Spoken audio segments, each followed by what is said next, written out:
a dit quoi faire. Le Front commun veut marcher démocratiquement, pacifiquement ce samedi, le Front commun de l'opposition entend manifester pacifiquement dans la rue. Soutenez-vous cette marche? Moi, je n'ai pas à être ou à être con. Je n'ai pas à être pour ou contre cette marche. Moi, je sais que Simone Gbagbo est candidate. Mon parti politique m'a mis en mission à ses côtés pour que je l'accompagne, pour qu'elle puisse gagner cette élection. À partir du 10 octobre, nous sommes en campagne. Nous faisons le lancement des campagnes. Je pense que c'est à cela que je m'appelle maintenant. Pour le reste, je n'ai pas de commentaires à faire. Moi, je respecte le choix des autres, hein, de chercher leur voie. Je respecte Admettons. toujours le choix des autres. Qui suis pour les juger? Je n'ai pas à les juger. Ce que je fais, je suis en campagne. Et je D'accord. comprends leurs collègues, je le répète encore. Personne ne peut les brimer, personne ne peut les moquer, mais parce que leurs leaders n'ont pas été retenus pour les élections, faire la compétition présidentielle. Je peux comprendre moi-même, mais seulement que moi, j'ai plus de recul et j'ai plus une autre voix. Et je respecte leur voix. Mais je n'ai pas à la juger. Très bien. Donc ça, c'est parce que vous soutenez Simone et Yves Gbagbo que vous n'appelez pas vos militants et vos sympathisants à marcher le samedi qui vient. Mais remontons un Je ne mois fais en pas que arrière. c'est au contraire. Quel temps je prends pour faire la campagne de ma candidate et quel temps je prends pour aller marcher? Le 10 octobre prochain, c'est le lancement, le début de la campagne. Et là, je suis en campagne dès demain. Et c'est cela D'accord. mon problème. Cela dit, moi, je ne les condamne pas. Et ils ont choisi une autre voie qui n'est pas la mienne. Oui, Et je n'ai pas à jouer cette voie. Ce que je dois faire aujourd'hui, c'est comment aller dire aux Ivoiriens de sortir massivement pour aller au vote le 25 octobre prochain. Parce que moi, je pense que c'est cela qui va nous mettre en capacité de décider pour changer les choses. Voilà. non, c'est bien clair, Charles Blégoudet. Mais le 9 août dernier, vous n'aviez pas une candidate à soutenir. Et pourtant, ce jour-là, l'opposition a manifesté à Yopougon et vous avez brillé par votre absence à cette marche. Et donc, à ce moment-là, comment pouvez-vous nous expliquer votre absence à cette marche de l'opposition du 9 août dernier? Euh, en France, quand le PS organise une marche, je pense que les républicains ne se sentent pas concernés aussi. C'était le Front commun qui a appelé à cette marche, que je n'ai pas à condamner, que je n'ai pas à juger. Mais je ne suis pas membre du Front commun, je ne suis pas allé à cette marche à laquelle je n'ai d'ailleurs pas été invité. C'est tout. Cela ne veut pas dire que j'ai un problème avec eux. Je respecte toujours. Il faut respecter la démocratie. Mais, Il faut mais, mais accepter que, attendez, s'il vous plaît, il faut accepter que ce que l'un fait, l'autre n'est pas obligé de le faire. Ce n'est pas parce qu'ils sont allés marcher que je ne l'ai pas fait que moi je suis coupable. Je peux vous dire que nous avions organisé un meeting le 31 mai 2025 dernier, mais le PPAC n'y était pas. Est-ce qu'on les a condamnés? Le GPS n'y était pas. Est-ce qu'on les a condamnés? oui, Est-ce qu'on a dit qu'ils sont contre nous? Non, mais parce qu'ils ne se sentaient pas concernés, ils ne sont pas venus à notre match. d'accord, Et pourtant, nous avions appelé tout le monde à venir. Moi, mais j'ai fait des activités à travers tout le pays. Mais est-ce que les militants du PPAC y viennent? Ce n'est pas pour autant que je vais leur en vouloir. Il faut accepter la démocratie pour laquelle nous nous battons. Il faut refuser la pensée unique. Quand un parti politique va se réunir, réfléchir, analyse et prend des décisions, ces décisions concernent ses militants et non toute la Côte d'Ivoire. On n'a pas à les blâmer, ils n'ont pas à nous blâmer. non. Voilà aussi ce que c'est que le droit à la différence, monsieur. Mais le 9 août, Pascal Affi-N'Guessan, ancien Premier ministre, qui est membre de la CAPCI, était Mais moi, en je ne tête suis de pas la Pascal marche. Henri Guessin. Pascal Henri Guessin y est allé pour des raisons qui lui sont propres. Je ne suis pas Pascal Henri Guessin, je suis Charles Blegoudé. Et je le respecte et il me respecte. Accepter que tout le monde n'est pas dans un même groupe, tout le monde n'est pas dans une même équipe. Et c'est cela la démocratie. Pourquoi vous voulez nous tous nous mettre dans un front dans lequel nous ne sommes pas? Pourquoi vous voulez forcément nous opposer? On n'est pas obligé de parler d'une même voix. Pardon, on n'est pas obligé de parler d'une seule voix. On peut porter les mêmes revendications, mais on n'est pas obligé d'être à la même place, au même lieu, pour les mêmes raisons. C'est ça aussi la démocratie, non? Il faut l'accepter. Ne Ah, blâmez pas, ne faites pas le bûcher des autres, parce qu'ils ne sont pas avec vous. C'est ça la démocratie. En Côte d'Ivoire, il y a le Front commun, il y a le COGEP, il y a le RHDP, il y a le PDCI-RDA, il y a d'autres partis politiques. On n'est et pas bien obligé de justement, faire la même chose. Il faut justement, Charles l'accepter. Blégoudet, Non, écoutez-moi, Il faut éviter de nous opposer. Charles Blé justement, on parlait du Front commun. Le COJEP n'est pas membre du Front commun.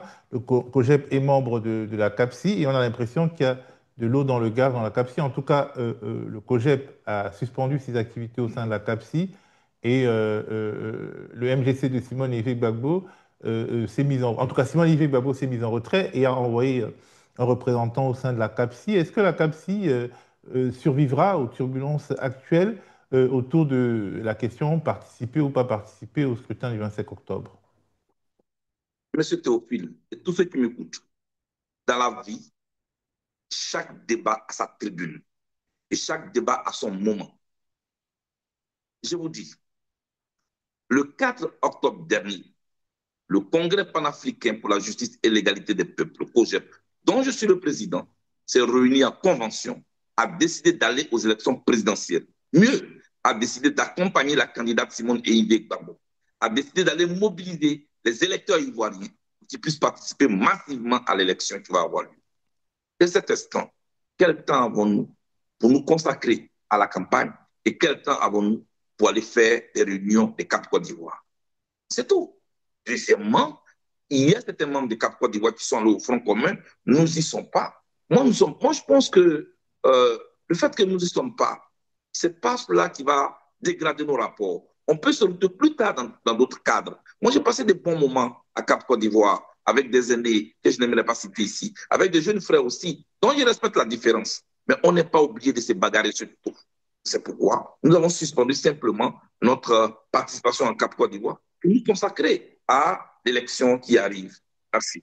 Alors la question de la technologie électorale, pour ne pas dire de la fraude électorale, est dans tous les esprits. On voit déjà un certain esprit dans la configuration du bulletin unique où le président sortant est mis en première position, contrairement aux usages, qui privilégient l'ordre alphabétique. Je ne sais pas si vous avez regardé ce bulletin unique, en tout cas les modèles de ce bulletin unique qui ont été diffusés déjà. Écoutez, le savoir déjà est un avantage. Quand vous avez l'information, votre intelligence est mise à rude épreuve. À vous maintenant de vous battre pour gagner les élections. Nous n'allons pas à ces élections pour accompagner qui que ce soit. Nous voulons les gagner. Et nous allons les gagner. Et nous allons nous donner les moyens de les gagner. Nous allons y travailler en tenant compte de tous les facteurs dont nous venons en ce moment de parler. Merci.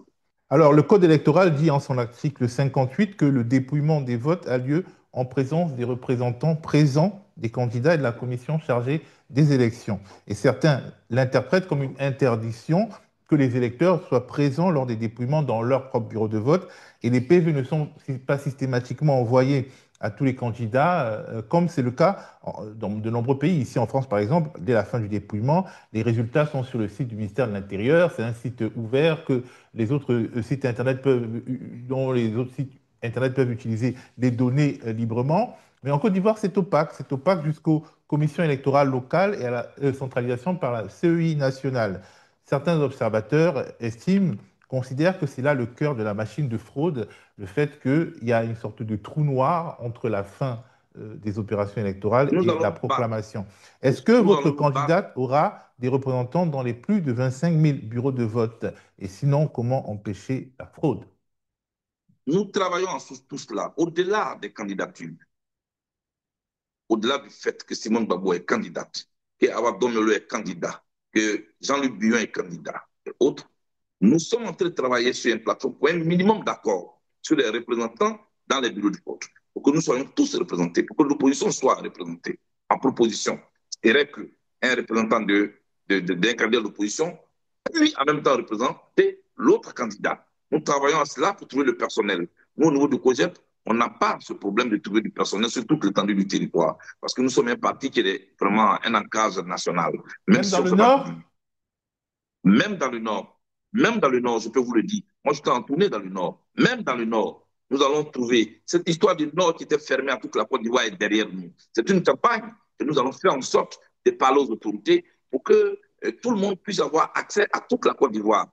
Aucun périmètre carré ne sera interdit à aucun candidat. Nous allons y travailler. Et il nous appartient maintenant à nous, en tant que challengers du parti au pouvoir, de trouver les hommes qu'il faut et pour montrer que nous pouvons être représentés dans tous les bureaux de vote. Et nous y travaillons. On n'est pas qu'un seul bureau de vote soit sans un représentant de notre ou nos candidats. Merci. Est-ce que vous appelez le PDCI, par exemple, qui est représenté fortement, et le PPACI à laisser leurs militants vous rejoindre pour au moins remplir ce poste de représentant dans les bureaux de vote?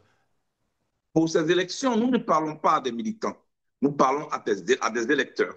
Nous parlons aux Ivoiriens qui ont soif de changement. Et nous leur disons, laissons de côté nos égaux et puis regardons en face l'alternance que nous cherchons.